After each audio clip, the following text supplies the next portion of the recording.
Angelo. When you learn, teach, and when you get, give.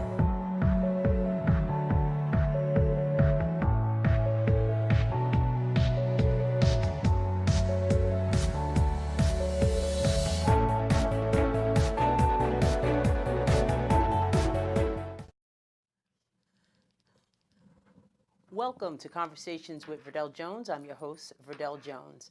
Being an educator at heart, I'm dedicated to sharing conversations that inform and enlighten in the hopes that you learn something you may not have known. We have a great show planned for you today. We're waiting for Feliocia to call in. She's going to be calling in and speaking with us about her book, The Mentor, nope, it's this side, The Mentor Model. So we're really excited for her to join the show. Before we get started, I want to let you know a couple of things. I want to thank our sponsor, Nancy Vargas Johnson. Nancy Vargas Johnson is a realtor and broker, associate broker, and she sells homes and within the Long Island area, Nassau County, Suffolk County. So if you're looking for a home to buy or you're looking to sell your home, make sure you reach out to Nancy Vargas Johnson. She is professional and just really a great person to work with. So make sure if you're in the market for those things that you check her out. So I'd like to thank Nancy. Just a couple of things. We had and I talked about it the last time that I was on the show, that we had an episode, and I talked about the Long Island Authors Showcase and Networking Seminar. That happened. It happened November 4th. We had an awesome time. We had 6 authors, actually 7 authors that participated, 6 books, and we had them participate in the event. What I want to do is highlight the individuals that we actually had on the show. They had such great information to share. They got an opportunity to really tell about their book, tell about them, talk about themselves and all of the things that they were involved with. We've already had 2 guests on the show, Conversations with Verdel Jones show, and I kind of wanted to talk a little bit about them because they were on the show a few months ago, but I wanted to make sure that we were able to highlight them again. So if you didn't see the show with them or you didn't, happen to see it, I wanted to, let you know about them. So we'll talk about them for a little bit. I'm just going to put this down, and then I'm also going to talk about my book as well. So the first one is Michelle Medina. Now, Michelle Medina, she wrote a book in reference to domestic violence, and we had her on the show a few months ago, and her story was so compelling. The name of the full title is When It's Time to Let Go, Taking Control of Abuse. And her presentation at the Author Showcase, just as it was when she was here on the show, was so compelling and inspirational. And she really, really tells a story of domestic abuse and what the signs were and how she was able to get out of this situation. It was, as I share with her at the Author Showcase, I knew about domestic abuse as all of us do, but really getting the firsthand account of what she went through was an education for me and also our viewers as well. So if you have not picked up Michelle's book, When It's Time to Let Go, Taking Control of Abuse, I would encourage you to definitely, pick that up. The other authors that we had at the Authors Showcase, or the other book that was highlighted at the Authors Showcase, is by Frances Carl and Denise Shepard. It's Footsteps of a Forgotten Soldier: The Life and Times of David Carl. And this book, I absolutely, I loved reading this, and the historical content that's in the book and the way that they frame it and all the research that went into developing this book really, it was such a great read. And one of the things that I want people to be aware of in reference to this book is it's about a Long Islander. So it's about someone local. I think it's their great-great-grandfather, and he fought in the Civil War, and he fought for the Union, and he was a free black man who came from, he lived in Oyster Bay, Long Island, and they still own the land which, that he grew up on. And, so the story is fascinating. They were able to go back and trace, their roots. So, we're big fans of Lewis Gates, Dr. Lewis Gates, Finding Your Roots. And, those stories are always fascinating. We were just watching that last night. Jeremiah and I were watching, I think it was Anna Navarro, I think is her name. It was Lopita, and I know I'm going to mess up the last name. So Lopita, and it also was who was the other person that we had that they focused on? Carmelo Anthony, and the stories or the way they're able to trace the history back of these individuals and like for centuries. And it was just so fascinating. Every time this show comes on, Jeremiah and I sit there like, little kids unwrapping, like we're unwrapping gifts because it's just fascinating. So this book really speaks to, David Carl and his journey, and they were really able to capture it. And it's not like a boring read. It's fascinating because the little details that they put in it was great, and it also is history about New York and history about the Civil War, and David Carl was married a white woman. So here this free black man back in 1860s fought in the Civil War. He was in an interracial relationship and married his wife, and it's just a fascinating, true story. So I'm really excited about, being able to have them participate. We had some other great authors that were there, and they're going to be coming to the show as well. We have Robert Fortier, he, AKA Bobby Dog, he's a children's book author, and he will be here in the studio to share his book as well. We also had Lenita Halston, and we're going to do a phone interview, and I'll be able to share that interview with her. She wrote a book, just going back to Bobby Dog, he wrote a children's book, or two children's books. One is about respect, one is about bullying. And then also we have Lenita Halston. She wrote The College Strategy. And The College Strategy is about students going to college, getting into college, but now they're in college, so what do they do next? And really preparing students for that next step and to get a job and all that. And she was dynamic. I mean, the audience that was at the author showcase, they said this is like a mini Oprah. She was so dynamic, and so she was a lot of fun at the event. And then our guest speaker, we had a keynote speaker, and his name is Joseph Mercado.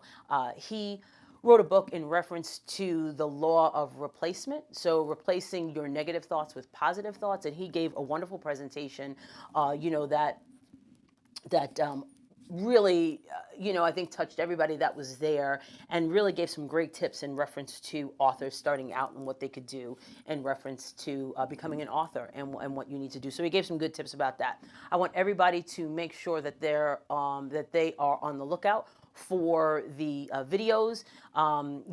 Each author, we taped them, their presentation. It was a 5 to 7 minute presentation, so it was really great. And I'm going to send those out to them tomorrow. We have those all completed, so we'll be sending those out to them, and I'm sure they'll be putting those up on their social medias as well. So just be on the lookout for that.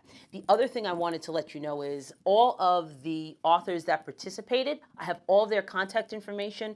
We had a great program that we actually handed out to guests. So if we could just, there's a Deli Teach page, Deli Teach website. If we could just show that so people know where to go to actually, get the information. So you can go to deliteach.com, and you can find out all of the information on the authors. If you click on that link, it's a PDF, and it opens up and it gives you all of a synopsis of the book, a little bio of the authors, and it also gives you their contact information, and more importantly, where you can actually purchase their book. I want to be able to support our authors. These are all independent, small publishing authors, and I really, really want to make sure that we support them. So you can check that out on my website. So hopefully we'll have Felicia calling in so we can start our interview with Felicia. And again, Felicia Fort wrote the book, The Mentor Model. So while I should have done that while that was the screen was up, but The Mentor Model, it's a book about tools to building and sustaining healthy mentor-mentee relationships long term. Now, I will share with you that I went to a workshop today, and the workshop really talked a lot about working with our students and how to, I think she must be calling in now, and how to work with them and support them in different ways. And one of the things that they really highlighted, which I thought was so applicable to what we'll be discussing today, is mentorships. So that was one of the things that, I walked away with, especially in reference to, the presentation of the conference that I went to this afternoon. So we have Felicia, I believe, on the line. Felicia, are you there? Yes. Yes. How are you? Hi, how are you? Doing well. How are you? Good, good. So I was just letting everybody know we have Felicia Fort. She's joining us. Felicia is an entrepreneur. She's an educator, mathematician, and the author of the book I was just talking about, The Mentor Model, Tools to Building and Sustaining a Healthy Mentor-Mentee Relationship Long Term. So I want to thank you, Felicia, first of all, for being part of the Author Showcase, and secondly, for being on the show tonight. No, thank you so much for having me. I really appreciate it. Very good. I got a chance to, look at your book and read some of the information in there. And one of the things that, I wasn't aware of at the Author Showcase was your journey and your story and your testimony of why mentoring is such an important piece in a child's development. Mm-hmm. So how did you come to, or how did you know that you wanted to write a book about mentorship? Why was this the first book that you decided to write? So this book, you always get ideas about books, or it just comes to your mind when you think about what you want to write about. But I was actually doing the work, and I was, showcasing it, spending most of my time with my mentees and my mentors. But like, if a lot of people followed me on Facebook or any social media platform, they always noticed that I always represented with my mentees and, gave like empowerment to mentorship and the influence of the importance of mentorship. I showed like different before and after pictures of my mentees and me. And so they kind of followed me, and they kind of known me for putting out something on mentorship. So when I actually like sat down and try to, listen to my thoughts and think about what will be, a first book, and it just came like it was something that I was already doing. So I can speak on it because I was actually doing it and still doing it, and seeing the transition of my mentees from then to now. Even when I look back on Facebook and they have the historical feeds showing you what happened that same day but a different year, Right. Pictures of my mentees pop up, and I'm like, wow, it just reminds me of that this is not something I just wrote just to write. It was something that I was already doing, trying to stress and bring awareness to the point and the influence and benefit of what mentorship can do for a youth and an adult mentee, as well as what can it do for the mentor itself, because I've seen growth in me just, dealing with an 11-year-old and now they're 17, and, how that process in the middle, Right. It wasn't all smooth, but it taught me discipline.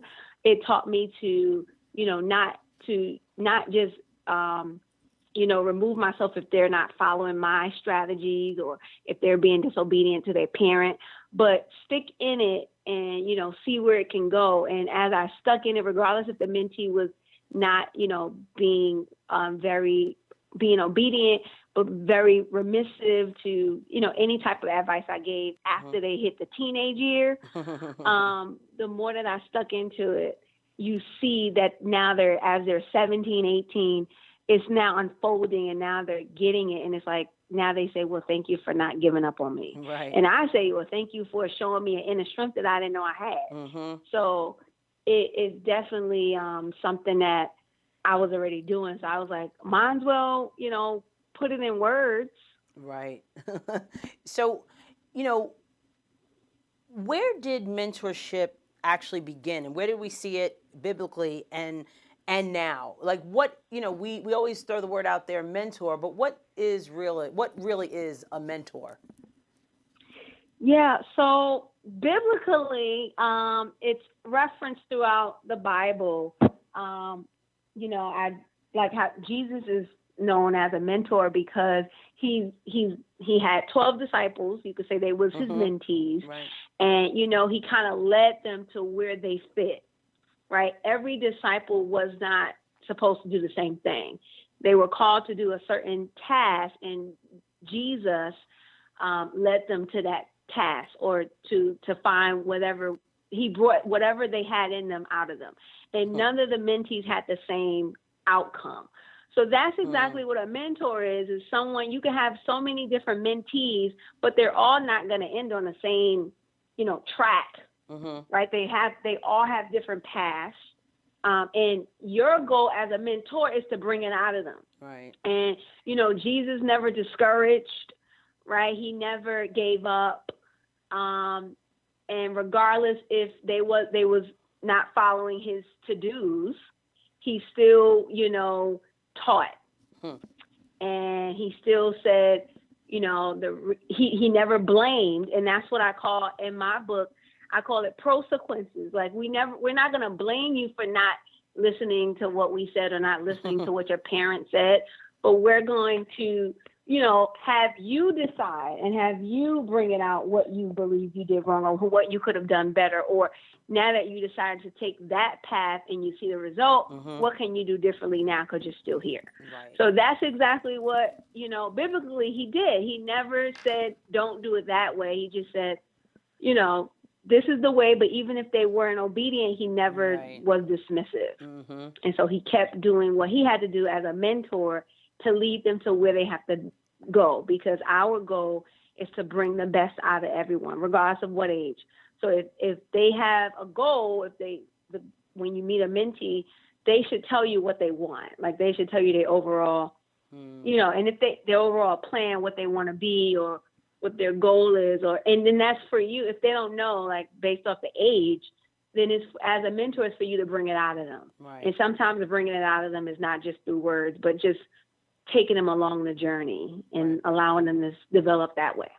So, one of the things that you also, talk about in your book is that a mentor relationship. So the mentor is the person, helping and assisting, and the mentee is the one who is, getting that assistance or that help or that guidance. You say that it's a mutual relationship. It's a two-way street. There's a give and take. I guess my question to that would be, how do you kind of motivate, and if we're talking about youth, the unmotivatable, or maybe that's a bad word, but if they're not motivated, how do you motivate them as a mentor? Yeah. So remember, you're dealing with a stranger. They're a stranger to you and you're a stranger to them. So it's the process of building. And you can't expect people to just open up and be all motivated just because you say be motivated. That's not how it's going to work. Right. But you have, it takes time. Yes. The key word is time, but the other key word is consistency, because a youth will open up to you if they see that you're here. Right. Like if they notice that, okay, well, they're not going nowhere, because even for one of my mentees, it did take a while for them to open up and to see that I was serious and that I really cared.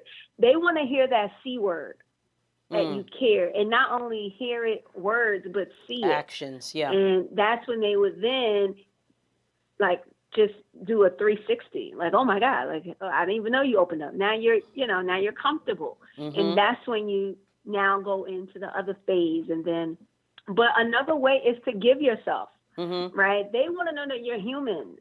Right. And they want to know that, okay, just because you wear a business suit, depending on what type of mentor you are, or, what you like, how you like to dress. But I like to dress up, and I don't wear a lot of sneakers or whatever. So when they first see me, they like, oh, she thinks she bougie, she's not going to be relatable. I don't care if she is black like me, but she's, Right. she already high, and, she has everything. She probably never been through anything. But That's then when I so take these interesting. shoes off, Uh-huh. and then I tell them like where my background was, how, Right. what my background was, and now they start to see I'm human, and how I failed math, and even though I'm a mathematician now, but I had an F before. Wow. Right, and then they start to open their eyes, like, oh my God, I have an F now too in math. It's hard, and then you start to become relatable, and that's when they start to be open, and because the first thing they see is your appearance, and you look like you're just this successful woman. Right. And then they want to know what's behind that success, because right now they don't see success when they go in the house. Right. And that depends on whatever student you're with. Even with students, mentees who have two-parent households, right? Both parents work, both parents went to college, but they also experience the ability to be alone, right? They their parents are they work parents, so they're busy. They don't really have time to, and time is relative, but the students can't really relate right away. So they want somebody who they can talk to often and share things without being, judged or punished. So it's not really about, relatable in that sense. Like you can then talk about, I grew up in a 5-sibling home, and, I wasn't always the center of attention also, or, things like that. And they will now see that you are human and that you are relatable. Some youth backgrounds are not trauma, right? Some youth came from great backgrounds. However, there's still an emptiness that they feel. So every youth, an adult, right? So some youth that come from two-parent households, they feel the pressure of trying to exceed their parents' expectations. Right. And they deal with that. Like my father got a PhD, my mom got a PhD. They want me to get a PhD. I don't even like school right now. Right. And I got to make them happy. What do I do? And that's one of my mentees who I'm dealing with now. He's 18. Wow. And he's like, I don't want to go in that direction. And then it's like, what do you do then? Right? Because they have all these family members who are affluent, right? And wealthy, and they have it all down packed, but they can't relate to them. Right. At this moment. So, it does take a special person to, be a mentor, and, there's a responsibility in that type of work. So I love in the book you give like a checklist pre-qualifier for somebody who might be thinking about being a mentor. And I like that. So what does it take for someone to actually be a mentor? It takes realistic observation. So do you have time? Because in time, it doesn't mean they want you 24/7, but it does mean when the building stage finishes and now you're in the actual relationship stage, now they trust you, now they feel like they can tell you anything. They want to call you when times are rough or when times are, high and enjoyable. Like if they got their first college acceptance letter, and it's 11 o'clock at night, they want to call you, and they want to tell you right away. So it's like, will you have the time to pick up? Will you have the time to do that? And sometimes it's listening. All they want somebody to do really is to just be an earpiece for them, and not so much a mouthpiece. They just want to share things, and they want to. And parents always say, don't always listen to your peers, like your friends. So since they found a mentor who is quote unquote like a friend, but in another level, and they on a positive realm path, then it's like they want to tell somebody like that. Right. And also throughout the book you talk there's testimonials about the people that you've worked with, the mentors, the mentees. Can you just share a little bit about that? Because I really did enjoy, hearing the testimonies, because having that relationship, the mentor-mentee relationship, it's a very special relationship, and it takes a lot of work. So do you want to share some of the testimonials that individuals were able to put in the book as well?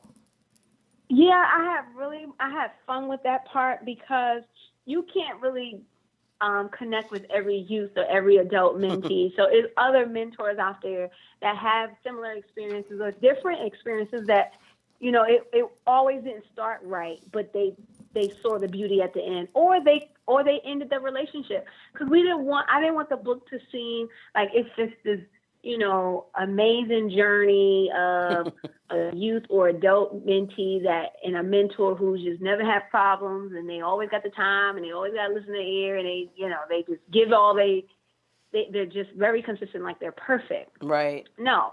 So there are some testimonies who, one, give a great observation of the mentorship experience amongst them, and how they have several mentees, and they,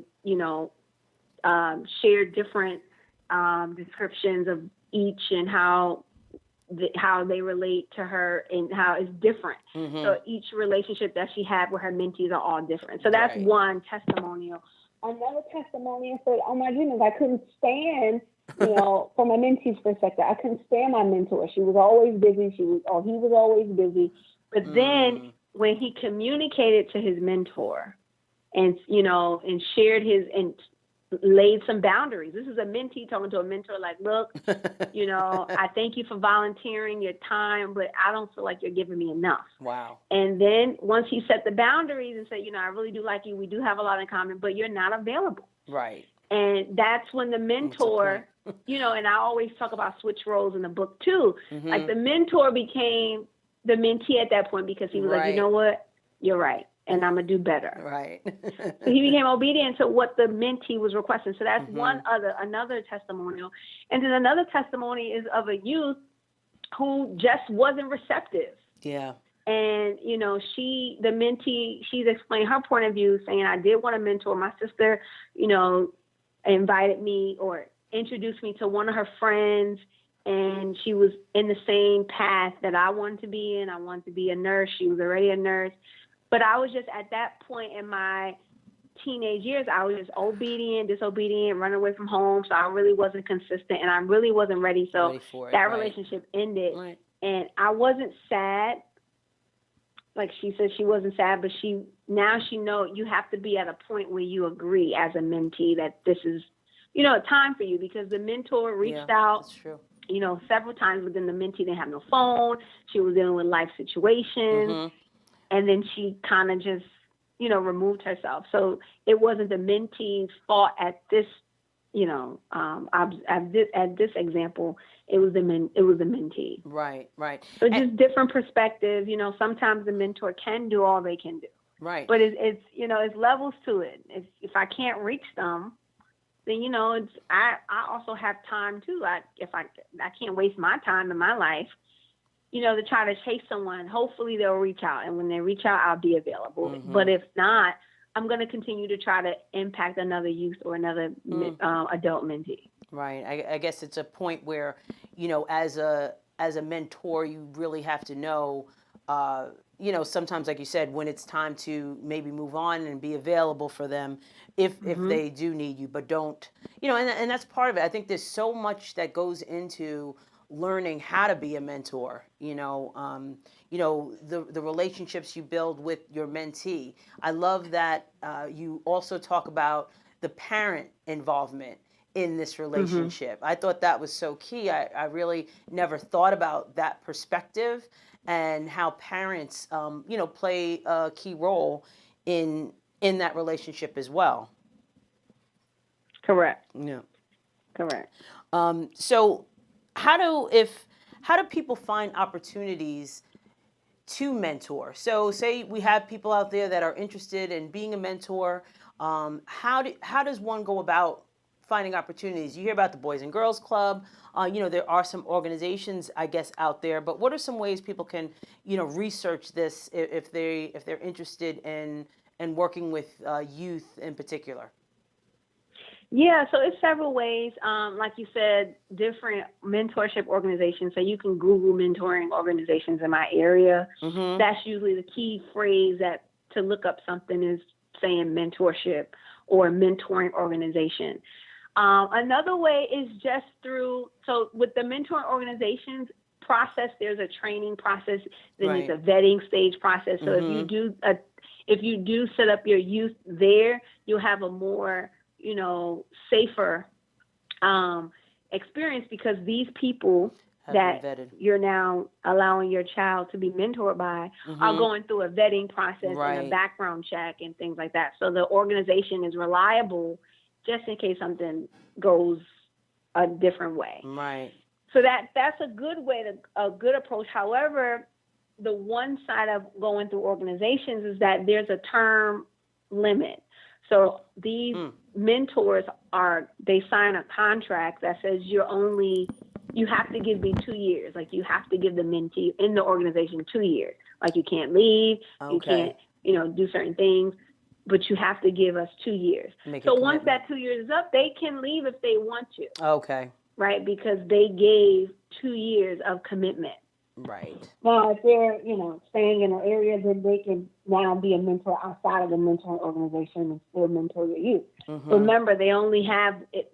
You can't blame them if they leave because they only signed up for 2 years. For 2 years, right. And some mentees who are starting out, they are in school, and once 2 years is up, they graduate and then they leave or move or go to a place that offered them a job in another state or country. Right. However, there's now technology, and that doesn't necessarily mean they're going to end the relationship, but it will be virtual if they decide to keep it. Right. There's now, on ways. Another side, there's just an informal mentoring process where if you see adult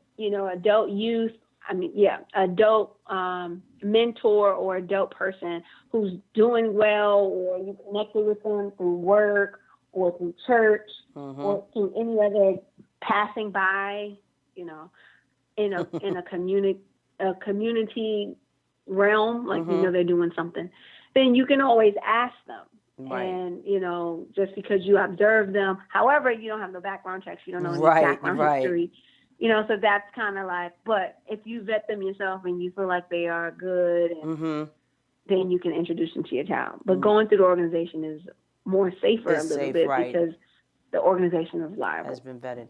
So one of the things, because I know that you're short on time, but I wanted to make sure that everyone also knows that you're an entrepreneur and you have an organization, you have a company called One Step Closer. What is One Step Closer, and what are some of the things that you do? Yeah, One Step Closer is a 501c3. It is an entity funneled out of the for-profit organization called One Step Closer Finding the Fun in Math, which is a tutoring organization. Okay. So we tutor all ages, all levels, to find the fun and fascination in mathematics. Right. And I say that with a smile because it's a beautiful thing.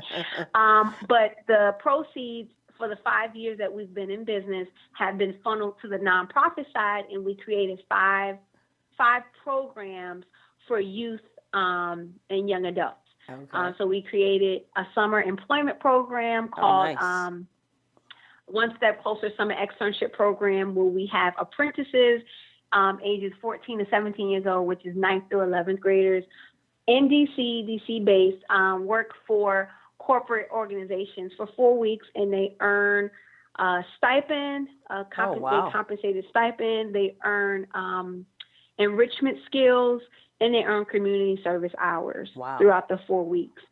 So they're giving back as well as learning, as well as enhancing their resume for a competitive level. And the reason why I chose that age group is because that age group is really not focused on a lot. Like even with the National Summer Youth Program, it goes up to age 24. Okay. And most of those college students are the ones getting the jobs a lot. Okay. However, in DC, there is a short period of time where you can apply for the National Summer Youth.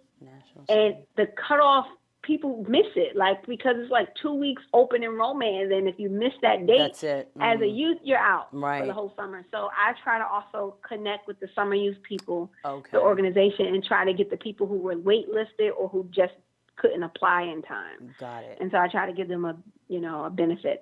But this program was funneled through the proceeds of our tutoring organization. We have yet to do grants, but we will now start that. Absolutely. But we did do like a funnel of GoFundMe and things like that. But the majority of the money do come from tutoring. Okay. And then another program we have is the summer. That's the summer externship. Then we have the college care package.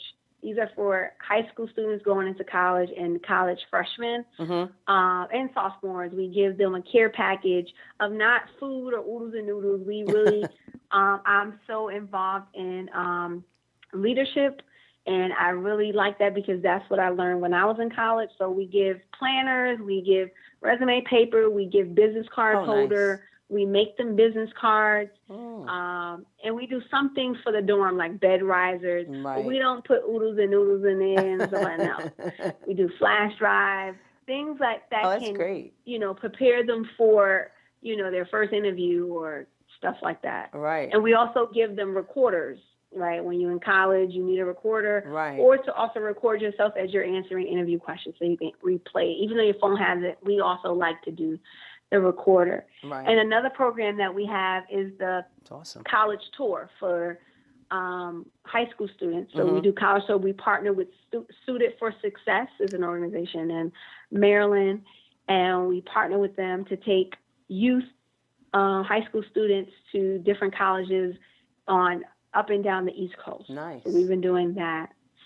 And then we have the Fort Book Scholarship Program. Fort is my last name. So I wanted to give myself a legacy for my family. Nice. So for 5 years, we've been doing book scholarships for anybody who want to buy math books, who need math help. So everything is, there's a math component in each of these programs. Okay. You don't have to be a math major, but you have to do something in math. So you have to take a math class if you want a math book, if you want money for a textbook. You have to, be in some type of STEM, or at least desire it or write about it or something. Okay. Or overcome a time that you overcame an obstacle in math, but you still went through it. You didn't give up. Like, I like stories like that because it shows initiative and it shows the progress. I know everybody don't like math, and I know it's a scary thing for a lot of people, but I just want to see that you tried. And you didn't just pick major in art to avoid math. Right.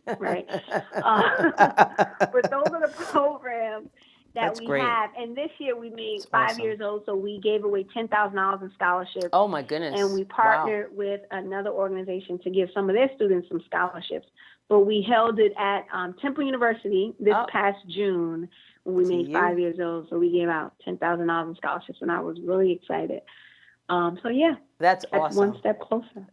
So how can, a couple of things. How can people buy your book? That's number one. And how can people find out more about the work that you're doing? I mean, One Step Closer sounds like a great organization that really, really supports and helps our kids. And I just love all the things that you mentioned, especially the internship and giving them business cards and leadership skills and tying in math to that. So how can people get in touch with you and be able to purchase your book as well? Yay! So I love that. Well, you can find our book on Amazon. So you could just go to Amazon and type in The Mentor Model, and then the book will pop up. Yay! And it's also on my website, which is also the website to One Step Closer. So this is the hub for everything you need to know. So www.onestepcloser2.com. Okay. And, you go to the book page, and that's the book. But each page shows everything about the organization. Right. But that particular book page is where you can purchase the book. Okay. And it has different platforms of where the book is located. And we're also trying to prayerfully get it in Barnes & Noble That's a Okay. process, but we have been pushing it. Nice. But right now it's on Amazon and on my website. And another thing you do, you have a workshop series. You Yeah. participated in the author showcase. You're a dynamic speaker, engaging. How do you do presentations? I know you have a workshop series. So what does that look like, and how can people contact you for those services as well? Yeah. So the workshop series is basically these organizations, these mentor organizations, they bring the mentor in, they bring the youth in, but Hmm. now how do you sustain that relationship and how do you Right. keep it going and how do you Exactly. keep it active? Hmm. So this is the workshop series of it's for the mentor and the mentee Okay. to come together, and it helps you strengthen your relationship, bring different creative ideas to your relationship, make a plan for your relationship, and continue to build it from that part. And we discuss in groups on different things about ideas or the process of one mentor relationship versus another, Mm. and what are some strategies that they use to get their mentee or their mentor to open. Sometimes the mentor don't open right away either. Right. And so we try to break those cycles and break the stereotypes and things like that. But we really want to sustain our relationships because the need for mentors is really high in all these organizations, Yes, it even is. in youth that are not even in the organization. So people, just youth in the community, In they don't have general. any role model to look up to. And, having a mentor, the success rate and the statistics of just having a mentor versus a Hmm. youth who doesn't have a mentor, especially if they're in a lower, underserved experience or situation, the Mm. one with the mentor has a 50% chance rate of succeeding. Right. Not even 50%. It's high. It's like Hmm. 98. But they're more likely to go to college and finish, Right. go to high school and finish, be Hmm. the first generation of students, Right. to do different things versus one who didn't. So mentorship is very important. So I do workshops for mentor organizations to help sustain your Okay. mentors and mentees. And you can find that by just emailing me at ffort@onestepcloser2.com. Hmm. We also have, every January is National Mentor Month. So Okay. we're doing a mentor mentee brunch. We pushed it from December to January Hmm. since January is mentorship month. So we're going to be doing different events, and there's a lot of organizations, mentor organizations, that are doing things in that month. So I'm trying to be at their conferences and, Right. have my book there, or even, just volunteer, because Hmm. sometimes you have to start there. So That's right. I'm going to be in those different halls to connect with those people as well. Great. So, Felicia, I want to thank you so much for joining us this evening.